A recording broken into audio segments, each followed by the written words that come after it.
In case you haven't noticed, we are currently in the middle of the Third World War. This was not what we feared at the start of the decade. As long as President Biden and Vladimir Putin don't engage the nuclear weapons in their arsenal, we can be pretty sure that the only world war we would ever be concerned about is our theme for today's discussion, the gender war.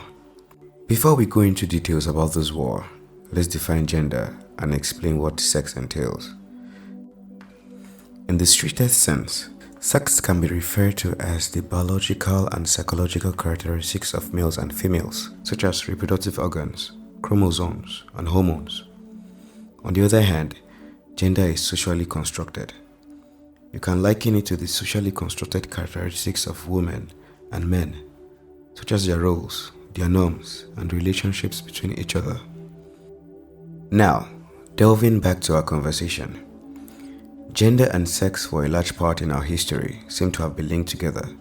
For the male folks, we have constructed some social characteristics that enable the gents to become men. Likewise, characteristics that enable females to become women. And these are made manifest via their different roles and relationships in the society. One of the basic roles for every man since prehistoric times was to provide. In other words, the men will go out to hunt and gather animals to eat, while the women stay back in the caves to nurture the kids. Then, the job description for the male sex was to provide for and protect the family, while that of the woman was to nurture the young ones and make steady meals for the entire family. With this understanding, every male knew what it was to be a man, male in this sense being the sex and a man being the gender, and every female being the sex knew what to do to become a woman, which is the gender. Everything went like this until the beginning of the Second World War. As it was, the Second World War was a turning point in the white man's history, as most of the combatants were from the West and the Pacific region. During this time, almost every country needed manpower to be able to increase their chances of winning the war.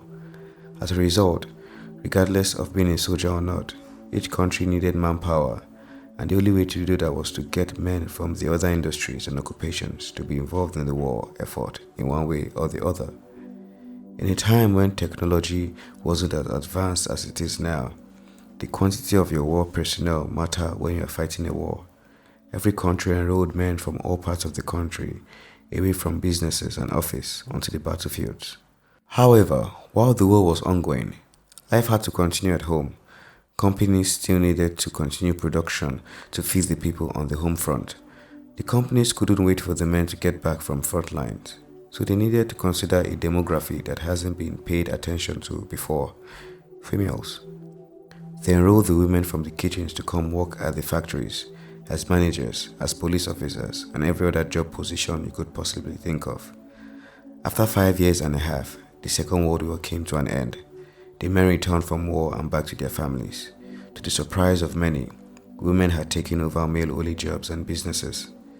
Probably the male folks were thinking that as the war was over, they would reclaim their pre-war jobs. Well, that did not happen. This was the beginning of the gender identity crisis. Like I mentioned at the beginning of this video, the term gender is socially constructed. The role males and female play in the society is what determines gender. After World War II, a lot changed. The sole things men had to do to qualify as men could now be done by females. Both sexes could now work and as a result, get money to fund and protect the family. Ideally, this shouldn't be a problem. Money from both the man and the woman would mean more money to spend at home to raise the kids and take care of the family needs. At work, this change wasn't much of a problem. We deal with ourselves as males and females at work. Competition in the workplace is measured objectively. It shouldn't matter if the person ahead of you is a male or a female. All you needed to do to get ahead is to prove you are better than your counterparts. This guarantees promotions. Conversely, things took quite a different turn at home. A marriage doesn't take place between a male and a female. It's a union between a man and a woman. A man, like we previously stated, provides for the house while the woman stayed back at home to tend to the family needs. This was no longer the case. Remember, Women now had jobs which took them out of the house, meaning they worked and earned similar incomes together with their husbands. She isn't just able to provide for the house, she now has limited time to take care of her family. The family was most affected by this recent gender crisis. Social scientists dub the term family as the basic unit of any society. In other words, the building block of any society. The rise and fall of any society is dependent on families. After the Second World War, once females started earning money, they were playing the primary role of men. This question now is this: how does a male become a man? There is a joke that exemplifies this point. A man and a woman went out on a date. While they were speaking, the woman said she had a car and house and a good job. All she just needed was for the man to be a man. The man was perplexed at how possible that was because the woman possessed almost everything he thought he could bring to the table. So he asked her, "Okay, how do I become a man?" She didn't know what to say. "Just be a man," she remarked. This is what we are facing presently. The million-dollar question for every female, especially one that can provide for herself and protect herself, is, why do I need a man? For those wondering how she is supposed to protect herself, that's where resources come in. In the 21st century, resources are all you need to employ bodyguards or security guards or build security walls. Not that women and men have an equal chance of gaining and attracting resources. The question becomes, why do we need each other? The gender war is evident in the number of failing marriages we have nowadays. Unless we start asking the right questions, the incidence of failed marriages would increase. For the female folks, the question is, why do I need a man? And for the male folks, the question is, how do I be a man? I think there are some instruments that can help us navigate this part better. Prior to World War II, when a male and a female are trying to get to know each other in order to enter a relationship, the man knows what to do to be a man, and the female knows what she has to do to be a woman. Now, it's a different story. Everyone has to figure that out by themselves. We used to need each other. By needs, what do I mean? The basic needs of every human is food, clothing, and shelter.